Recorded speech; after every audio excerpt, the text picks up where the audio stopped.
Welcome to my presentation about culturally responsive classroom management. My name is Maddie Reeder.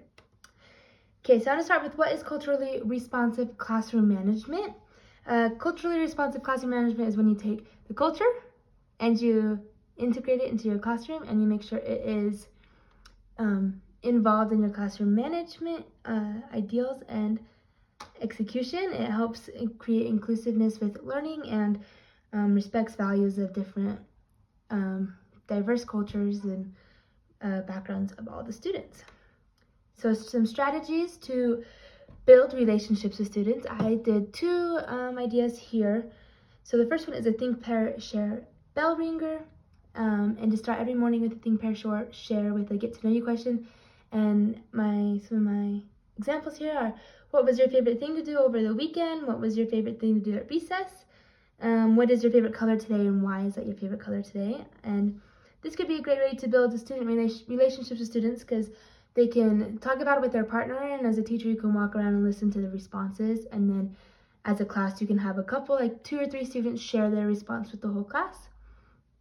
And then that's a quick way that you can walk around as a teacher to get to know what some of your students' responses are without having to take up too much time of class. And then as a class you can also learn more of your classmates. And then another one I have of building relationships is a get to know you poster. Doing this at the beginning of the year and having it have, the poster can have family pictures, individual pictures, names, birthdays, favorite color, favorite food, whatever. And this is a great way to do a get to know you because at the beginning of a year, new students, new class, you don't know the students very well, the students don't know you very well, and students don't always know each other very well. So this is a great way to get to know everybody in the class and have everyone get to know everyone in the class. Okay, so some strategies to set clear, culturally inclusive expectations. So I picked 2 again. So setting expectations together could be a good strategy to have them be culturally inclusive. Letting the class pick what ones they exactly want to do. And this was a cute example. It was a little sign and it says, I promise, and then they put their class expectations, and then all the rays are the students and then the teachers' names, and they signed it to agree, like, I promise to be a part of these expectations and to keep them. And then another way that you could have them be clear is having weekly check-in meetings with the class and being like, okay, how are we doing on our expectations this week? Here's some ways we might be struggling. Here's some ways we are doing really good. And so let's keep those ways up and let's improve some of these other ways. Okay, ways to address the cultural and social emotional needs of students with diverse backgrounds. So one way I really liked is this. I've used this in a, we read this book, I Wish My Teacher Knew, in a different class. I read it in a different class and I really, really loved it. And they had the idea of getting like index cards and having just a box, and whenever your students need to let your teacher know something, whenever they need to let their teacher know something, they can go right on the index card and put it in the box.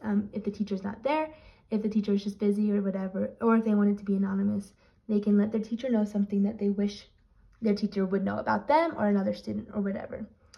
And then another idea I had was a thumbs up, thumbs down, thumb sideways check-in. You could quickly do this check-in and just have your students show by their chest how they're feeling, and then if you have like lots of thumbs downs or a couple of students with thumbs downs, you can check in on them and make sure they're doing okay and like what you can do to help them more, because if they're giving a thumbs down, that usually means they're actually not doing okay.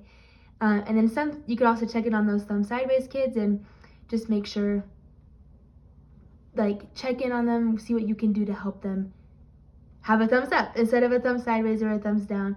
And you could just have the class show a quick, thumbs up, thumbs down in front of them, and you can take note of who those students are, and then you can make it a priority to have a chance to talk to each of those students. Okay, and then some benefits of using culturally responsive practices for improving classroom dynamics and academic success is, first, you get classroom inclusivity. In all my previous classes as a student, I always seem to perform my best when I like my teacher and I like the students within my class, and we have a good fun bond, just a classroom bond that makes it really fun and makes everyone feel like they can do their best work and talk about what they need help with within each other, and strategies, you know, for assignments or for just being friends.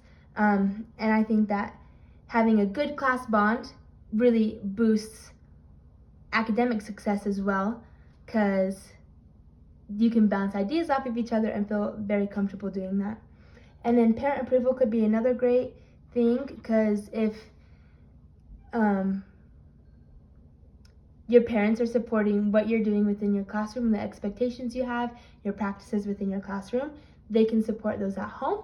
And if they're supporting them at home, like whatever they have at home, and you can help support parents within the classroom for their home. And so there's just can be a good like bond and communication there, and there can be support for the student and the student success at school and at home, which would be great. And that would really boost academic success if there's support in both settings. So yeah, that's my presentation. Thank you so very much.